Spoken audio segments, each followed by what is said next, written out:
Hey everyone, this is Ian Lurie of Conversation Marketing, and I'm coming to you today with our weekly site review. I've got Michael Weigand, the PPC and search guru at Portent Interactive. He works with me here with me today too. Say hi, Michael. Hey everybody. And we're going to be reviewing a site called onlinefloorstore.com today, and a guy named Jim sent this to me. And said that he lurks in the back, I believe, of many SEO events and lectures. So we're going to talk a lot about SEO on this site today, and I'll just jump right in here. So I took a look at the site, and a few things that I really liked about it. The code of the site is very clean, and I'm not going to bore you all by by viewing the source of the page, but it's pretty clean. There's no embedded JavaScript. There's no embedded CSS. The site loads fairly quickly, which is nice. It renders pretty much the same in all browsers, so that's all good. I love that the search tool is right where I can find it. I can't overemphasize how important that is. And I think, Michael, you talked about the fact that there is some SEO already done on the site. Yeah, there are some efforts on the site to establish some SEO keywords as far as hardwood flooring. It's obviously you want to show up for hardwood flooring, floor finish, and then there's also some keyword variation from page to page on the site, which is a good thing.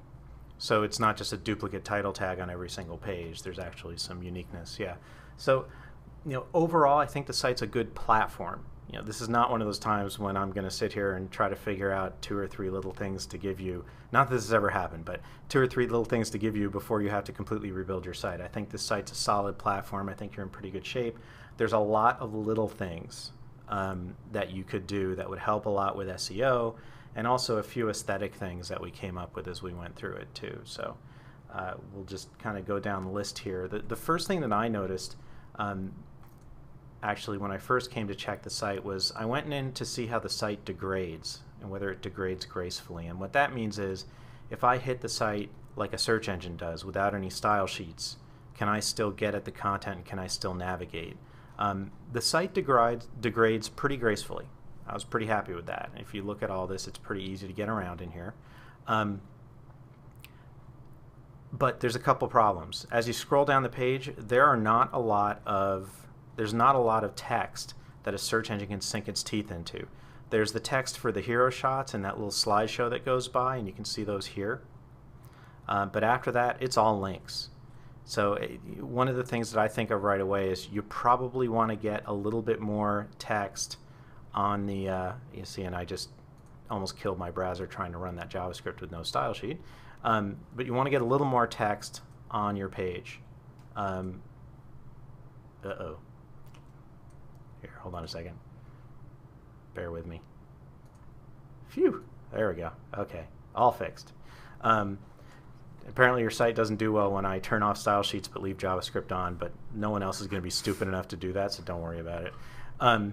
So anyway, you need a little more text on the home page, somewhere, and don't just put in filler. I mean, come up with something about your business and why you are unique. What is it that you do that other folks don't? What are you offering right now that's important?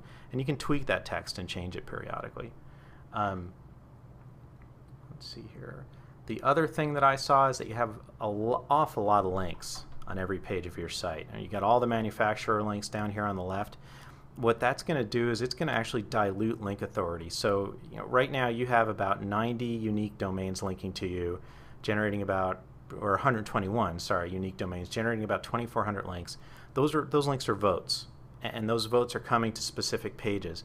The problem is that every link out from a particular page dilutes the amount of authority that this page has. So you want to have fewer links on each page. So instead of having a list of manufacturers here as links, I would either have it just have a link that says, look at products by manufacturer, or maybe a drop down that's a form field so search engines won't see it. Something like that would be better. And then down here in the footer, you have a lot of no follows. I'm just using the SEO Moz toolbar here. You have a lot of no follows. You see all these links that are pink. Those are no followed. No follow doesn't really help for sculpting. Google officially came out and Matt Cutts officially came out and said that. So I would get rid of the no follows down here. And again, I would take a lot of these links, return policy, shipping policy, privacy policy. you can consolidate those. Just have something here that says site policies and have that link to a page that then lists all these policies on it. My shopping cart, yeah, you probably want to keep that one. My account, sure. Request an account, I'm not sure if that has to be there, but you see what I'm saying? Definitely get rid of all these manufacturer links and reduce these down in the footer, and you'll probably do a better job of funneling authority around your site.